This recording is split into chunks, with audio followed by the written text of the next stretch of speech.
Bonjour à toutes et à tous. Aujourd'hui, on va se mettre dans la peau d'un détective social. Notre mission, si on l'accepte, percer les secrets de la société.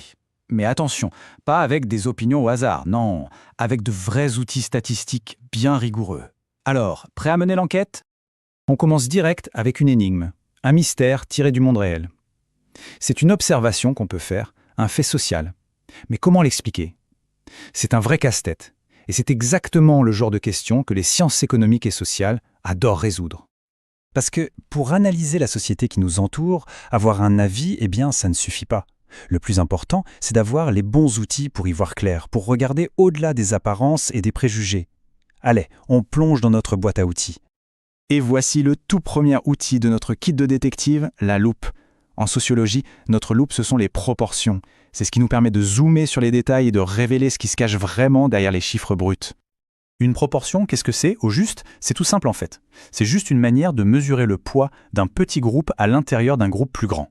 La formule est facile à mémoriser, on prend la partie qui nous intéresse et on la divise par l'ensemble, c'est-à-dire le total. Pour les calculs, c'est un jeu d'enfant en 3 étapes. D'abord, on repère bien la partie. Ensuite, on identifie l'ensemble. Et enfin, on fait la division. C'est une technique de base, mais elle est vraiment essentielle pour la suite. Prenons un exemple tout bête. Imaginez 2 classes. Dans la classe A, il y a 15 filles. Dans la classe B, il y en a 12. Spontanément, on se dit « Ok, facile, il y a plus de filles dans la classe A. » Mais attention aux conclusions trop rapides. Parce que si on sort notre loupe, c'est-à-dire si on calcule la proportion, l'histoire change complètement. Les filles représentent en fait 43% des élèves de la classe A, mais 46% de la classe B. La proportion nous dit donc quelque chose de bien plus fin que le simple chiffre. En réalité, les filles sont proportionnellement plus nombreuses dans la classe B. Allez, on passe au deuxième outil, le tableau de comparaison. Ça, c'est un peu la table d'interrogatoire du détective. C'est là qu'on va croiser tous nos indices pour repérer des schémas qui se répètent, ce que les sociologues appellent des régularités sociales. Voilà un tableau statistique typique. C'est une vraie mine d'or pour un analyste. Il nous montre ce que les Français font de leur temps libre en fonction de leurs catégories socio-professionnelles.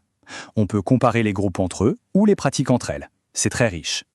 Plutôt que de se perdre dans tous les chiffres, concentrons-nous sur une comparaison qui saute aux yeux, la visite des musées. 62% des cadres y sont allés au moins une fois dans l'année, contre seulement 18% des employés et des ouvriers.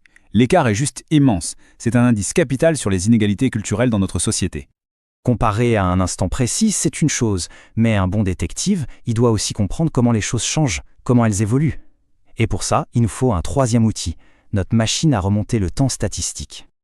Cette machine, c'est le taux de variation. Il sert à mesurer en pourcentage à quel point une donnée a évolué entre une date de départ et une date d'arrivée. La formule a l'air un peu compliquée comme ça, mais l'idée est toute simple, mesurer l'ampleur du changement. Prenons un exemple pour que ce soit plus clair. En 2015, il y avait 32 000 voitures électriques en France. Ça, c'est notre point de départ. 5 ans plus tard, en 2020, on est passé à 180 000. On voit bien que ça a beaucoup augmenté, mais de combien exactement? Et voilà la réponse que nous donne le taux de variation, une augmentation de 462,5%. Ce chiffre est bien plus puissant, bien plus parlant qu'une simple différence, non? Il nous montre qu'il y a eu une véritable explosion du marché. C'est ça, la force de cet outil.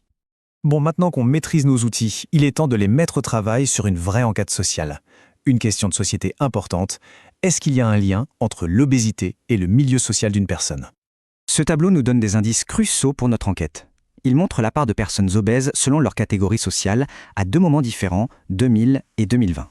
En un clin de rue, on voit qu'il y a des différences et qu'il y a eu une évolution. Pour analyser un document comme celui-ci, il faut de la méthode. Et ça, c'est la méthode en 3 temps, celle qui vous servira tout le temps en SES.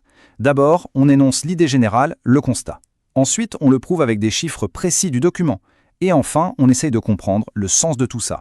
Le plus important, c'est de toujours suivre cet ordre. Alors, appliquons notre méthode. Première étape, l'idée principale. Les inégalités sociales face à l'obésité ont fortement augmenté en 20 ans. Deuxième étape, la preuve chiffrée. En 2000, l'écart entre le taux d'obésité des ouvriers et celui des cadres était de 2,7 points de pourcentage. En 2020, cet écart a presque triplé. Il est passé à 8,1 points. Et enfin, l'interprétation. Qu'est-ce que ça veut dire? Eh bien, cet écart qui se creuse suggère que les conditions de vie, comme l'accès à une alimentation saine ou le temps pour faire du sport, se sont peut-être dégradées plus vite pour les catégories populaires. C'est une hypothèse que le sociologue va ensuite chercher à vérifier. Mais attention, un bon détective ne prend jamais un indice pour une vérité absolue. Les données, ce sont des outils, pas des oracles. Il faut toujours les regarder avec un œil critique, se demander d'où ils viennent, comment ils ont été construits. Gardez toujours cette phrase en tête. Un chiffre, tout seul, sorti de son contexte, il ne veut rien dire. Le vrai travail du sociologue, du détective social, c'est de faire parler les chiffres, de les questionner, de les comparer pour leur faire raconter une histoire et révéler leurs secrets. Alors, pour résumer, on a maintenant 3 super outils dans notre kit. La loupe des proportions pour la précision, le tableau de comparaison pour trouver des liens, et la machine à remonter le temps du taux de variation pour mesurer les changements. En maîtrisant ces outils, on change complètement notre façon de voir le monde. On ne se contente plus de dire « moi je pense que », on peut affirmer « les données montrent que ». On passe de l'opinion à la connaissance et ça change tout. Voilà, notre première mission de détective social s'achève. Mais l'enquête ne fait que commencer. Alors, la question que je vous pose maintenant, c'est quel est le prochain mystère de la société que vous avez envie d'élucider ?